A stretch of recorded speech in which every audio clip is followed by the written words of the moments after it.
जिनको पावन समझती रही मैं सदा, जिनको पावन समझती रही मैं सदा, वो अपावन मिले राम के देश में, राम के दर्शनों को तरसती रही।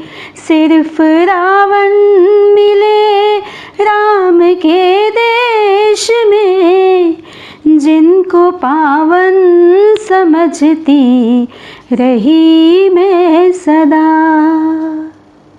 खिलखिलाती रही उम्र की याचना, राह तकती रही मुक्ति की कामना, जाने कितनी अहिल्याएं पत्थर हुई, जाने कितनी अहिल्याएं पत्थर हुई। पग न पावन मिले राम के देश में, जिनको पावन समझती रही मैं सदा। राम के इस देश में, रहीम के इस देश में, जहाँ राम की तलाश होती है, राम तो नहीं मिलते, लेकिन हर नुक्कड़ पर, हर चौराहे पर, हर गली में कुछ ऐसे दरिंदे और हैवान ज़रूर मिलते हैं जो अस्मिता को, आबरू को नोच खाने को तैयार होते हैं। इस देश में, इस समाज में आए दिन मनीषा हाथरस जैसी घटनाएं घटती हैं।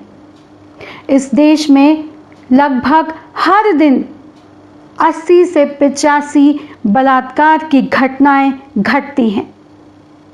क्या इस समाज में, क्या इस आधुनिक देश में महिलाएं सुरक्षित हैं? अभी कुछ ही दिन पहले हमने बेटी दिवस मनाया था।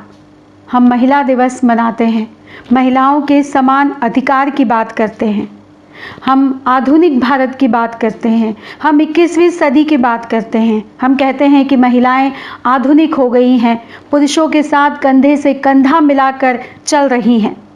उसी समाज में, उसी देश में उन बेटियों को, मासूम बच्चियों को दरिंदों के द्वारा नोच दिया जाता है, उनकी हत्या कर दी जाती है।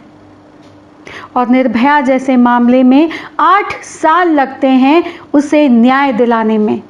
8 साल के लंबे अंतराल के बाद उन दरिंदों को फांसी पर लटकाया जाता है। 4 साल की बच्ची से लेकर 80 साल की वृद्ध महिला तक किसी को भी बख्शा नहीं जाता। हैदराबाद में जो एनकाउंटर किया गया था डॉक्टर के केस में, क्या उसके बाद इस तरह के अपराधियों को कोई खौफ महसूस हुआ? क्या उसके बाद इस तरह की घटनाओं में कोई कमी आई? मनीषा के केस के तुरंत बाद यूपी में इसी तरह के 2 और केस सामने आए हैं, जो ये साबित करते हैं कि इस तरह के अपराधियों को, इस तरह की बीमार मानसिकता वाले लोगों को किसी का भी भय नहीं है। ना तो वो प्रशासन से डरते हैं, ना ही वो कोई अन्य सजा से डरते हैं। सरकार इन विषयों पर, चाहे वो कोई भी पार्टी हो, अपने अपने रोटी सेकने में लगी है। हर दल राजनीति करने में लगा है। हम क्या करते हैं? हम ऐसे विषयों पर कैंडल मार्च निकालते हैं, विरोध प्रदर्शन करते हैं। जब तक इस तरह के ज्वलंत मुद्दे होते हैं, तब तक हम जगह जगह उसका विरोध करते हैं, न्याय की गुहार लगाई जाती है, और कुछ दिनों बाद सब कुछ थम जाता है। हम सब कुछ भूलकर वापस अपने कामों में लग जाते हैं। कुछ दिनों बाद जब फिर से किसी मनीषा, फिर से किसी निर्भया के साथ ऐसी घटना घटित होती है, तो फिर हमारा मन आहत होता है, फिर हमारा आक्रोश बाहर आता है, फिर से हम कैंडल मार्च निकालते हैं और न्याय की गुहार लगाते हैं। सुबह की चाय की चुस्की के साथ जब अखबारों के पन्ने पलटते हैं और हम देखते हैं कि आए दिन अखबारों में ये सुर्खियां होती हैं कि महिलाओं के साथ अपराधों की संख्या में बढ़ोतरी, महिलाओं के साथ बलात्कार की घटनाओं में बढ़ोतरी, छोटी छोटी मासूम बच्चियों के साथ बलात्कार की घटनाएं। हम दुखी होते हैं, आहत होते हैं, आक्रोश व्यक्त करते हैं। हम इस सरकार को कोसते हैं, राजनीति को कोसते हैं और फिर हम अपने दैनिक कार्यों में लग जाते हैं। क्या हमने कभी जड़ में जाकर सोचा है कि इस समस्या का समाधान क्या होना चाहिए? ये कितनी गंभीर समस्या है हमारे देश की, हमारे समाज की। क्या हमने कभी ये सोचने की कोशिश की है? जब इस तरह की समस्या के कारणों के बारे में बात की जाती है तो कुछ लोग महिला के पहनावे को दोष देते हैं, कुछ लोग उसके चरित्र को दोष देते हैं, कुछ लोग परिस्थितियों को दोष देते हैं। लेकिन क्या हमने कभी ये सोचा है कि उस बीमार मानसिकता के पीछे क्या कारण है? क्या उस बीमार मानसिकता के लिए हमारे देश में, हमारे समाज में कुछ किया जा सकता है? मैं कहती हूँ इस तरह की समस्याओं की जड़ में सबसे बड़ी चीज़ होती है परवरिश। हमारे समाज में लड़कों को प्रारंभ से ही, जन्म से ही ये शिक्षा दी जाती है कि तुम लड़के हो, तुम्हें सख्त होना है, कठोर होना है, क्योंकि तुम लड़के हो, तुम बहुत ताकतवर हो, तुम में लड़कियों से ज़्यादा ताकत है। तुम लड़के हो इसलिए तुम रो नहीं सकते, क्योंकि रोती तो लड़कियां हैं, लड़कियां कमज़ोर होती हैं और तुम ताकतवर हो, तुम पुरुष हो। इस बात का एहसास उसे जन्म से ही करवाया जाता है।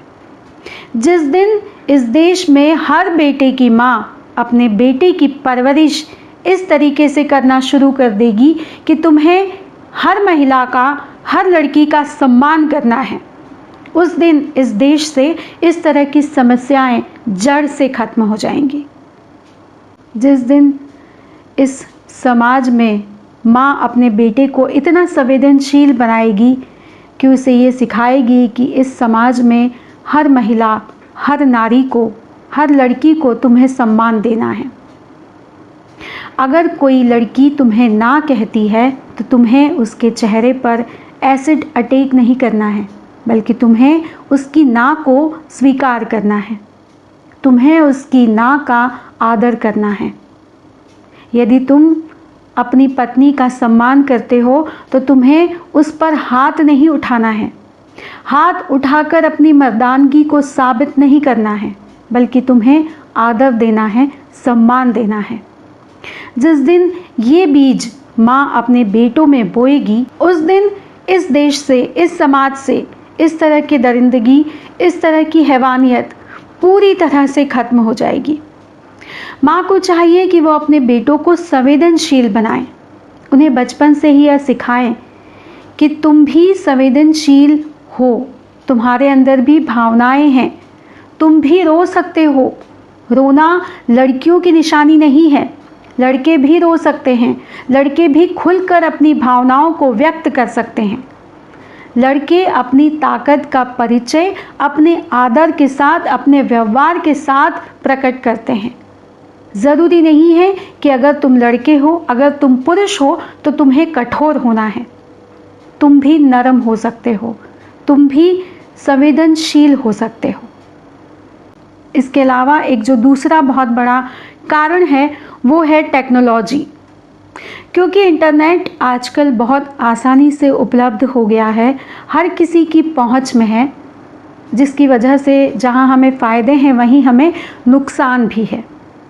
उसी वजह से इस तरह के नुकसान हमें झेलने पड़ते हैं और आपराधिक प्रवृत्तियां बढ़ती हैं। हमें चाहिए कि इस तरह की चीज़ों पर रोक लगाने के लिए परिवार में भी मिलकर कुछ इस तरह के इंतज़ाम किए जाएं, जिससे कि बच्चे की पहुंच में हर चीज़ ना हो। साथ ही प्रशासन को भी इसके लिए कुछ ठोस कदम उठाने चाहिए ताकि कुछ हद तक इस तरह की चीज़ों पर पाबंदी लगाई जा सके। महिलाओं के आत्मसम्मान की रक्षा करना पुरुषों की जिम्मेदारी ही नहीं बल्कि पुरुषों का कर्तव्य भी है। बेटियां हमारे आंगन की चिड़िया होती हैं, हमारे घर की खुशियां होती हैं। उन बेटियों को सुरक्षित रखना, सुरक्षा का एहसास दिलाना हमारी जिम्मेदारी है।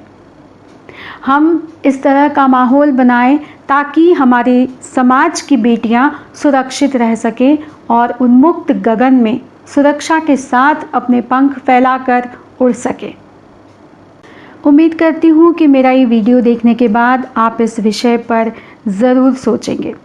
इस वीडियो में मैंने जो भी अपने विचार रखे हैं, यदि आप उससे सहमत हैं तो आप इस वीडियो को शेयर ज़रूर कीजिएगा ताकि ज़्यादा से ज़्यादा लोगों तक ये वीडियो पहुँचे और हो सकता है कि हमारे समाज में कुछ इस तरह की पहल हम कर सकें और इस तरह का वातावरण भी निर्मित कर सकें। दोस्तों, यदि आपको मेरा चैनल पसंद आता है तो मेरे चैनल को सब्सक्राइब ज़रूर कीजिएगा ताकि आपको मेरे आने वाले वीडियो के बारे में जानकारी मिल सके। यदि आपके कुछ सुझाव हैं तो वो मुझे आप कमेंट बॉक्स में दे सकते हैं। अगले वीडियो में अगले विषय के साथ आपसे फिर मुलाकात होगी। धन्यवाद।